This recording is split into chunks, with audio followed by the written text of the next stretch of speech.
Independent Kevin Scott grew up in Rumford and lives in Andover. He is president of Recruiting Resources International, a company that recruits engineers for technology companies. He also serves on the local water district. Kevin, thanks for being here on Maine Watch. Thanks for having me, Jennifer. And why don't I start with the question I'm asking all the candidates. Why are you running for governor? Well, you know, there are a number of reasons, obviously, to put it all into one nutshell. I would say to level the playing field between the public and private sector. You know, in this modern age where we have extremism in our political dialogue, there's a lot of things going on the extreme right and a lot on the left. I'm looking to bring into that conversation some understanding of private business principles that we can inject into government and try to take the heat off of those state workers or those folks that are being targeted and really bring solutions and resolutions to some of our most long-term unfunded type problems with our state government. And I think leveling the playing field between the business and the public sector is a primary motive. You mentioned state workers. You proposed a plan that would shift state employees to a 32-hour work week to save money. Some might say, well, how can Maine government function if you reduce the working time by 1/5. How would you respond to that? Well, I'm pleased you bring that up. It's a voluntary program. And through that mechanism, what we will do, first and foremost, the biggest piece of that is the catalyst where we're looking at a close study and analysis of just what our workload is. When is the last time we went through those departments and organizations and took a serious look at duplication? The idea of lean principles, I work with manufacturing and engineering all over the country, and injecting in a process by which you eliminate those steps that do not add value to your end product. The voluntary 32-hour work week is a great quality of place driver. It's a quality of life driver. And you know, Jennifer, the 40-hour work week, that was set as a federal standard in 1938. Is that really where we want to be with our government model today in 1938? It's a proven fact that efficiency and productivity is not necessarily maximized at 40 hours. Through carefully looking at agencies, we won't have DOT workers in January when it's snowing 2 feet working 32 hours. We have to take a serious look at where it's feasible. But through that mechanism, immediately $50 million in savings with a conservative estimate of 3,000 people participating out of the 15,000 state workers. And a lot of state workers are championing this. They really, really are excited when I talk with them about it. A lot. Okay. Kevin, you have been described as an activist. Is Yes. that a fair assessment? I don't believe it's, well, hey, you know, it is what it is. I don't know if that's a fair assessment. I'm a business person. I'm a community participant. I'm someone who goes about organizing and completing projects in a professional fashion. So am I an activist seeking the governor's office? Does that make me a politician? I don't know. What kind of work have you done in the past that might give people this idea? I know, for example, in the town of Andover, you've been involved in local politics there. Oh, sure. Well, first and foremost, our local water district's a perfect example. You introduced by saying I was on the board. That wasn't by choice. When you have a small community, you know, our government has moved away from transparency.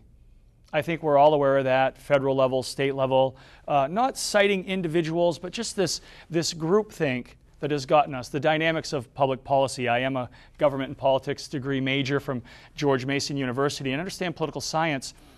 In our own water district, we had a group of folks operating who had not submitted to the Maine Public Utilities Commission required annual audits of our production of our water, how we inject chemical or do treatment, nor had they submitted any financial audit and had not retained an auditing firm or an accounting firm for 7 years. I stepped into a water district that's been in business for 125 years, 40 of the past years as a public utility, with no QuickBooks and no Peachtree and no accounting software. Needless to say, with $400 in the bank, there was a problem. So people may get from that involvement and that injection of business sense. So needless to say, the folks that were there had left.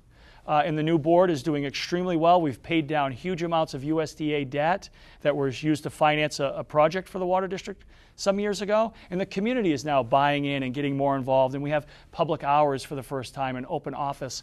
That may be an indicator of my activity. You say you want to fix the way the state funds schools. How so? And would you repeal the school consolidation program that is now in effect? Oh, no, I'm not a big repealer. I'm a person who believes that, you asked leveling the playing field, public and private sector, while also leveling the playing field between our state reps and senators in the governor's office. How many individual senators and reps that you know, that are your neighbors, your friends, your family? I talk to those people. They'd like to see a partner in the governor's office, not somebody who's going to repeal or come in with that attitude. So getting at the school funding model problem, 55% is a goal we've set. I believe that's a realistic expectation because in our local community, and let me say, 55% means that the funding state from the has state. committed to That's funding right. local school districts at 55% of their budget. Yes, go ahead. And in our local community, I see the impact of that lack of funding on local property taxes. This biannual budget that exists now that we're living under, we'll be coming into a new one, has funded schools 43%. Well, that difference in cost goes down to the local property taxpayer. What we need to do is look at efficiencies in our state government. Number one, yes, we need to attract business. Yes, we need to grow our economy. We all know that. We're all talking about that. But what candidate other than myself is proposing solid 32-hour voluntary, rock firm programs that will save, we're talking $50 million in the first year. That'd be a nice piece to put into school funding without increasing taxes. That's the key. Get to 55% without increasing taxation. You said you're not a repealer. As governor, what would you do with the Dirigo health program? Would you continue that? Well, again, I think there's enough movement just there in the legislature away from that. The irony there, well, I don't know if it's irony, but prior to coming to the program, we went through this Dirigo question in a number of forums, all of us candidates, and there was a piece printed in the paper on our views. And then shortly thereafter, there was another piece about additional funding for Dirigo that makes it a wonderful thing. I would look to the legislature and hope to guide them with leadership skills that show them that, hey, it's okay to amend, change, repeal. I am not the repealer. I am looking to those folks. I will say this, the weakness in Dirigo is that the projections required, I believe, between 5,000 and 8,000 people to enroll, and that would create solvency. Well, that didn't happen. Now we have 15,000 state employees. We might be leveling the playing field between the public and private sector if we had moved some of those state employees onto that Dirigo program. Having a two-tiered structure for public sector and private sector, that's not the wave of the future. That's not how we're going to progress and advance as a state. Okay, well, Kevin Scott, it was great to meet you, and we'll see you at the debate. Thank you so much. Thank you again, Jennifer. Thank you. And you can follow MPBN's election coverage on our special Your Vote 2010 website. Just type in mpbn.net/yourvote.